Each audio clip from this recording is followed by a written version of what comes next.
September మాసంలో మిథున రాశిలో జన్మించినటువంటి వారికి గోచార ఫలితాలు ఎలా ఉన్నాయో తెలుసుకుందాం. ఈ సెప్టెంబర్ మాసంలో గ్రహస్థితి మూలకంగా ముఖ్యమైనటువంటి గ్రహాలు ఏ స్థానాలలో సంచరిస్తున్నాయి, వాటి యొక్క ఫలితాలు ఎలా ఉండబోతున్నాయి, స్థానాల మూలకంగా గోచార రీత్యా ఫలితాలు ఉంటాయి గనక ముఖ్యంగా ఏ స్థానాలలో సంచరిస్తున్నాయి అనేటువంటి విషయాన్ని చూసినట్టయితే సూర్యుడు 3-4 స్థానాలలో సంచరిస్తున్నాడు.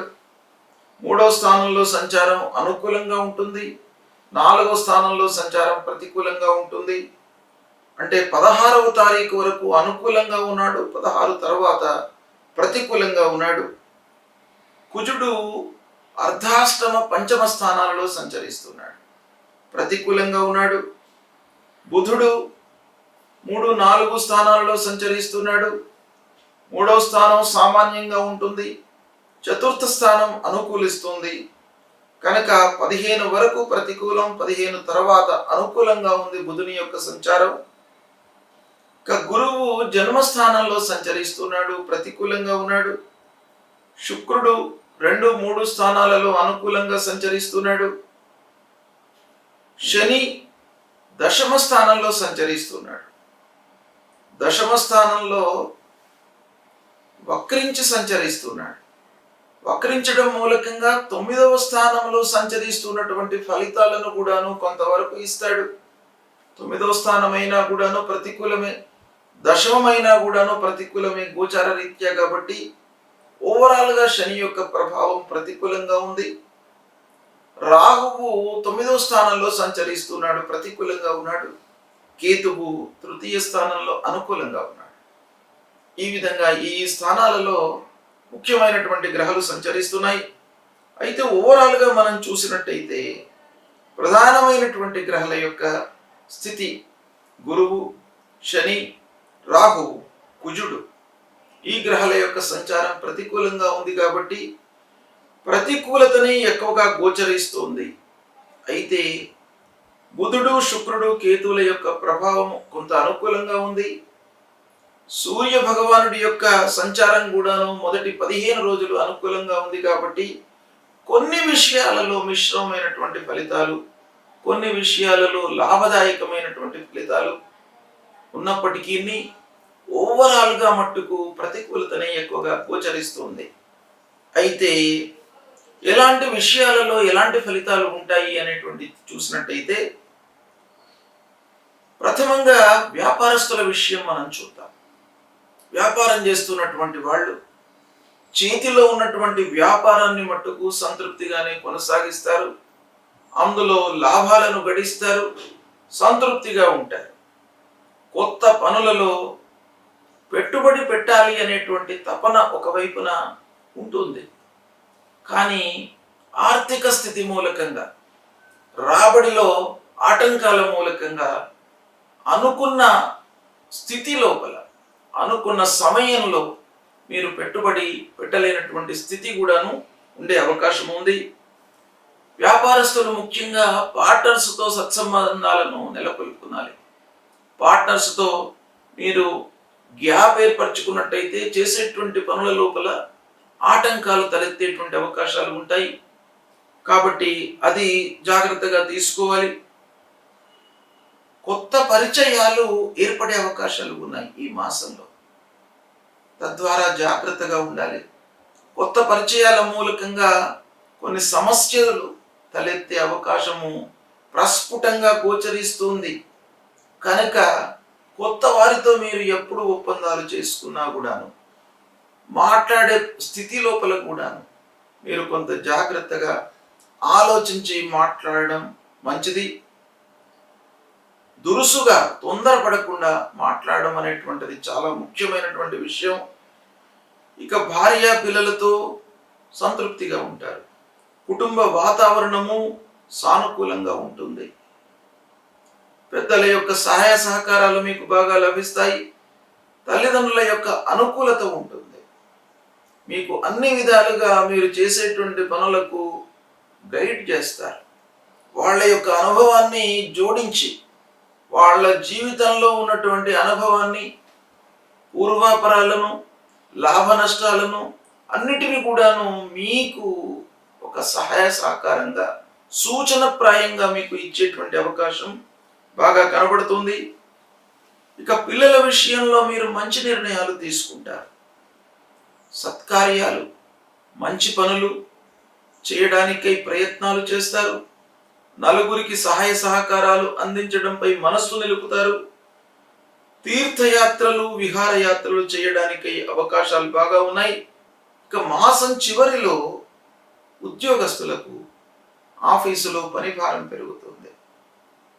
మొదటి హాఫ్ ఈ మాసంలో ఉద్యోగస్తులకు బాగా కలిసి వస్తుంది. రెండవ హాఫ్ మట్టుకు కొంత ఇబ్బందికరంగా ఉంది కాబట్టి ఉద్యోగస్తులు వాళ్లకు అప్పజెప్పినటువంటి పనిపై శ్రద్ధ చూపాలి. తోటి వారితో సఖ్యతతో ఉండాలి. అధికారులతో స్నేహంగా ఉండాలి. ఒక మంచి భావనతో ఉండడము చాలా ఉపయోగం. ఈ 3-4 వారాలలో చాలా అవసరం. ఇక రియల్ ఎస్టేట్ రంగంలో ఉన్నటువంటి వారు, ముఖ్యంగా భూములు కొనుగోలు చేయడము, క్రయ విక్రయాలలో ఉన్నటువంటి వాళ్ళు జాగ్రత్తగా ఉండాలి. గృహ నిర్మాణాల పనులు చేపట్టేటువంటి సమయంలో లిటిగేషన్స్ వచ్చేటువంటి అవకాశాలు ఉన్నాయి. కాబట్టి ఈ రంగాలలో ఉన్నటువంటి వాళ్ళు డాక్యుమెంటేషన్ అప్పుడు కానివ్వండి, డబ్బులు ఇచ్చే వ్యవహారంలో తీసుకునేటప్పుడు కానివ్వండి, కొన్ని జాగ్రత్తలు మెయింటైన్ చేయడం చాలా అవసరము. వాహనాల మూలకంగా కొన్ని ఇబ్బందులు, ఖర్చులు కనబడుతున్నాయి. అంటే ఫ్రీక్వెంట్గా వాహనం మూలకంగా రిపేర్స్ రావడం అనేది జరిగే అవకాశాలు ఉన్నాయి. ఊహించని రిపేర్లు, ప్రారంభించినటువంటి పనుల లోపల ఆలస్యము, వృత్తిపరంగా కొంత కాంపిటీషన్ను ఎదుర్కొనేటువంటి స్థితి ఏర్పడుతుంది. వృత్తిలో కాంపిటీషను ఎప్పుడూ ఉంటుంది. అయినప్పటికీ మనకు సమయము అనుకూలించినప్పుడు మనము విజేతలుగా అందులో నిలుస్తాం. కాబట్టి కాంపిటీషన్ ఉంటేనే మనిషి లోపల స్పర్ధ అనేటువంటిది బయటకు వస్తుంది. కాంపిటీషన్ లేనట్టయితే మీ లోపల ఉన్నటువంటి ఆ విషయం కానివ్వండి, ఆ పనితనం కానీ బయటకి రాదు. కాబట్టి మీరు కొంత జాగ్రత్తగా ఉండడం మంచిది. అయితే దూర ప్రయాణాలు వాయిదా పడతాయి. చదువు నిమిత్తమై విదేశీ ప్రయాణాలకు ఆర్థిక సమస్యలు ఎదురు కావడంతో కొన్ని రోజుల కొరకు వాయిదా వేసుకునే అవకాశాలు కనబడుతున్నాయి. మొదటి 2 వారాలలో రాజకీయంలో ఉన్నటువంటి వారికి బాగా కలిసి వస్తుంది. కోర్టు కేసులు, అనుకూలమైనటువంటి తీర్పులతో మీరు సంతృప్తిగా ఉంటారు. 3-4 వారాలలో కొన్ని ఇబ్బందులు ఉన్నాయి. రాజకీయ పరమైనటువంటి ఇబ్బందులు, కార్యకర్తలతో ఇబ్బందులు, పనులు కాకపోవడము, రాజకీయ వ్యవహారంలో ఆటంకాలు, ఇలాంటివి తలెత్తేటువంటి అవకాశాలు ఉన్నాయి. ఈ విధంగా ఓవరాల్గా ఫలితాలు ఉన్నాయి. కాబట్టి దీన్ని దృష్టిలో పెట్టుకొని మీరు కొంత మనసు నిలిపి పనులు చేయడం అనేటువంటిది ఈ మాసంలో చాలా అవసరము. ఖర్చులను నియంత్రించుకోవడము, వృధా ఖర్చులను కట్టడి చేసుకోవడం. నియంత్రించుకోవడం అంటే అన్నెసరీ ఎక్స్పెండిచర్ ఏదైతే ఉందో దాన్ని అయినంత మట్టుకు మీరు కట్ డౌన్ చేసుకున్నట్టయితే కొంత సంతృప్తిగా ఉండేటువంటి అవకాశాలు బాగా ఉంటాయి. కాబట్టి వీటిని మీరు గుర్తెరిగి దానికి అనుగుణంగా మీరు స్టెప్స్ తీసుకున్నట్టయితే ఈ నష్టాలను, కష్టాలను అధిగమించేటువంటి అవకాశాలు ఉన్నాయి. సెప్టెంబర్ మాసంలో ముఖ్యమైనటువంటి పండుగల గురించి తెలియజేస్తాను. 1వ తారీఖు 1 సెప్టెంబర్ సోమవారం అదుఃఖ నవమి. అంటే ఈ నవమి రోజున నందాదేవిని పూజించడం మూలకంగా, అంటే సంతోషాన్ని మనకు ఇచ్చేటువంటి అమ్మవారు నందాదేవి. ఈ నందాదేవిని పూజించడం మూలకంగా మనకు జీవితంలో దుఃఖాలు మన దరి చేరకుండా ఉంటాయి అనేటువంటిది శాస్త్రం చెప్తుంది. కనుక అందరూ కూడాను నందాదేవిని పూజించడం మూలకంగా సుఖ సంతోషాలు మీ జీవితంలో కలుగుతాయి. కనుక ఈ రోజున అమ్మవారి పూజ చేయండి. ఇక రెండవ తారీఖు నాడు మంగళవారం జ్యేష్ఠ గౌరి విసర్జన. అంటే జ్యేష్ఠ గౌరిని మనం ఆవాహన చేసి పూజించి ఈ రోజున విసర్జన చేయడం జరుగుతుంది. లక్ష్మీ జ్యేష్ఠ వీళ్ళిద్దరు కూడాను మన సాంప్రదాయం ప్రకారంగా, హిందూ సాంప్రదాయం ప్రకారంగా ఒకరు మనకు ధనాన్ని, కావలసినటువంటి స్థితిగతులను ఇచ్చేటువంటి వాళ్ళు, ఒకరు మనకు దుఃఖాన్ని కలిగించేటువంటి వాళ్ళు, కష్టాలను కలిగించేటువంటి వాళ్ళు.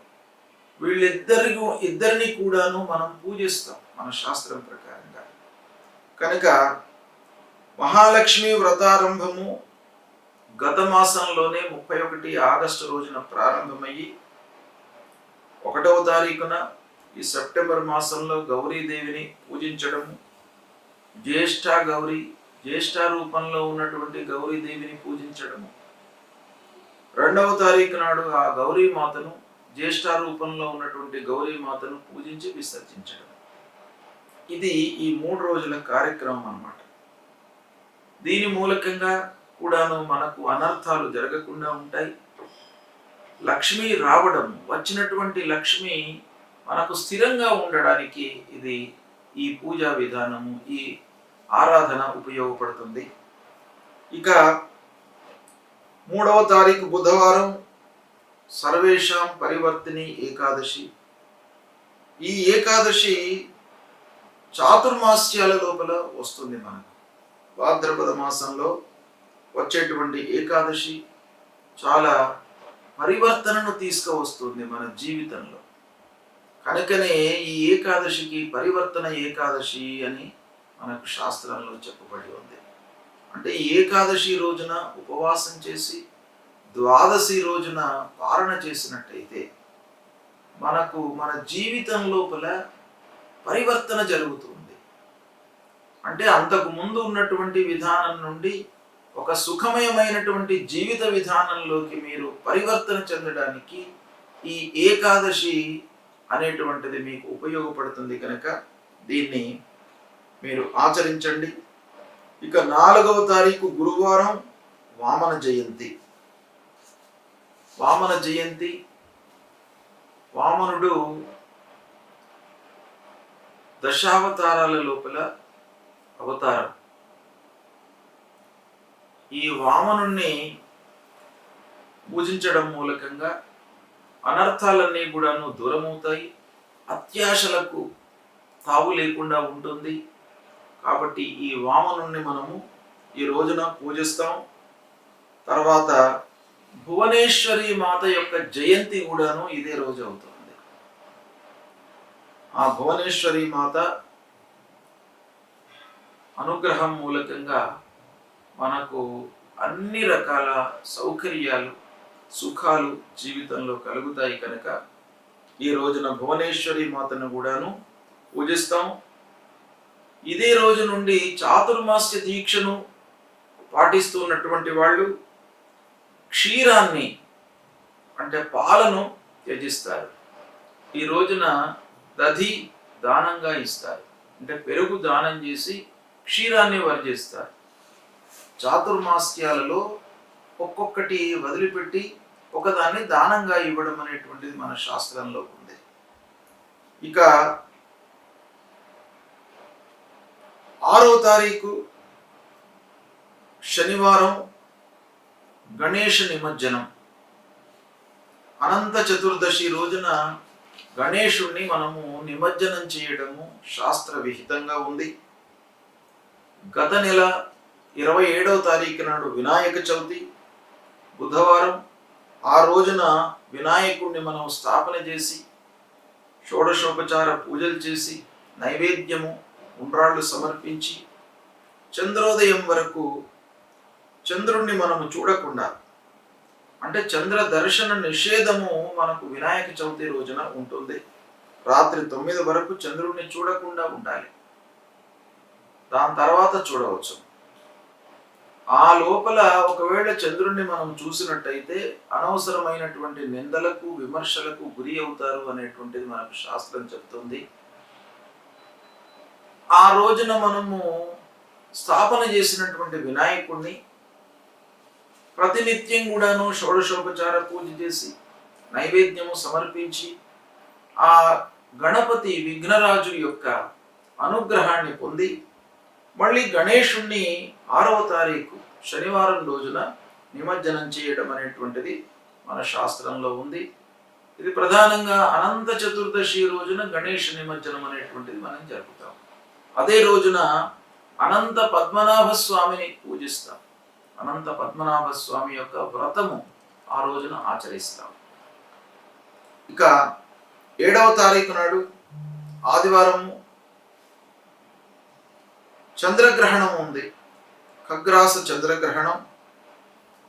ఈ గ్రహణము రాత్రి 9:57 నుండి రాత్రి 1:27 వరకు ఉంది. ఇది సంపూర్ణ చంద్రగ్రహణము. ఈ గ్రహణము ఏ రాసులలో వస్తుంది, ఎవరు ఆచరించాలి, ఎవరు చూడకూడదు, ఎవరు చూడాలి, ఈ గ్రహణానికి సంబంధించినటువంటి విధి విధానాలను మీకు తర్వాత నేను వివరంగా తెలియజేస్తాను. ఇక 8వ తారీఖు సోమవారం రోజున మహాలయ పక్షారంభం. దీన్ని పితృపక్షాలు ప్రారంభము అని అంటారు.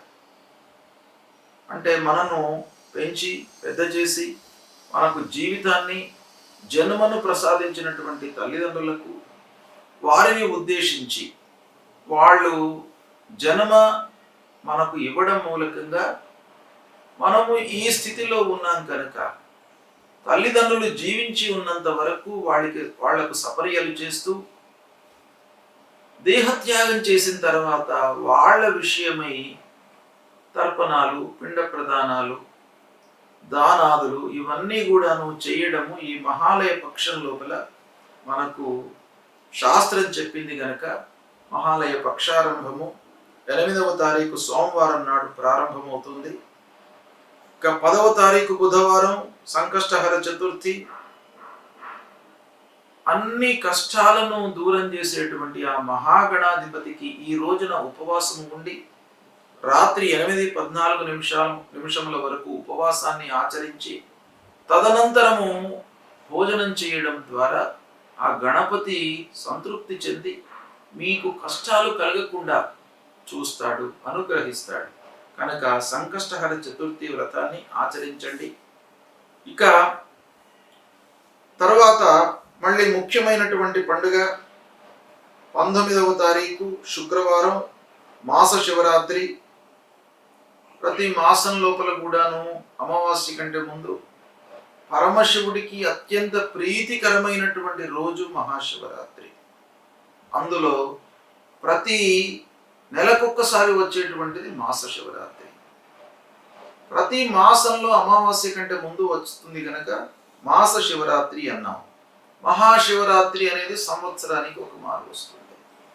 అయితే ఈ మాస శివరాత్రి రోజున ప్రదోష కాలం వరకు ఉపవాసం చేసి ప్రదోష కాలంలో శివుడికి ఆ పరమశివుణ్ణి అభిషేకం చేసి బిల్వదళము సమర్పించి మనము భోజనం చేసినట్టయితే ఆ పరమశివుడు సంతృప్తి చెంది మనకు ఐశ్వర్యాన్ని ప్రసాదిస్తాడు అనేటువంటి శాస్త్రం చెప్తుంది కనుక ప్రతి మాస శివరాత్రి రోజున మీరు శివాలయానికి వెళ్ళండి, శివుణ్ణి దర్శించుకోండి, వీలైతే అభిషేకం చేయండి, లేదా అభిషేచనం చేసేటువంటి కార్యక్రమంలో పాల్గొనండి, అన్నదానం చేయండి. ఇక 20వ తారీఖు శనివారం మహాలయాంతర్గతంగా ఒక ప్రత్యేకమైనటువంటి దినం.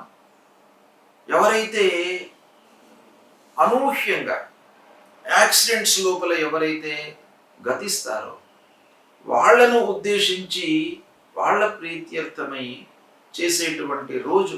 అంటే వాళ్ళ ప్రీత్యర్థమై పిండ ప్రదానము, తర్పణాలు, శ్రాద్ధాదులు చేసేటువంటి దినం అన్నమాట. దీన్ని మనం ఏమంటాము? విషశస్త్రాదిహత జనానాం మహాలయ. అంటే విషము తీసుకోవడం మూలకంగా సూసైడ్ చేసుకున్నటువంటి వాళ్ళు, లేదా విష ప్రయోగం మూలకంగా గతించినటువంటి వాళ్ళు, శస్త్రాదులకు లోనే గతించినటువంటి వాళ్ళు, యాక్సిడెంట్స్ అయ్యి గతించినటువంటి వాళ్ళు, ఇలా ఊహించకుండా జన్మము అంటే ఆ పుట్టుక, ఆ జీవితము అర్ధాంతరంగా ఎప్పుడైతే ఉంటుందో అలాంటి వాళ్లకు ఈ రోజున మనం పిండ ప్రదానం చేయడం మూలకంగా వాళ్ళ మూలకంగా ఆ కుటుంబానికి హాని కలగకుండా వాళ్ళ యొక్క అనుగ్రహం లభిస్తుంది అని శాస్త్రం చెప్తుంది. ఇక 21వ తారీఖు ఆదివారం సర్వపితృ మహాలయ అమావాస్య. ఇది చాలా ముఖ్యమైనటువంటి దినం. మహాలయ అమావాస్య అంటాం. ప్రహతంలో మహాలయ అమావాస్య, సర్వపితృ మహాలయ అమావాస్య.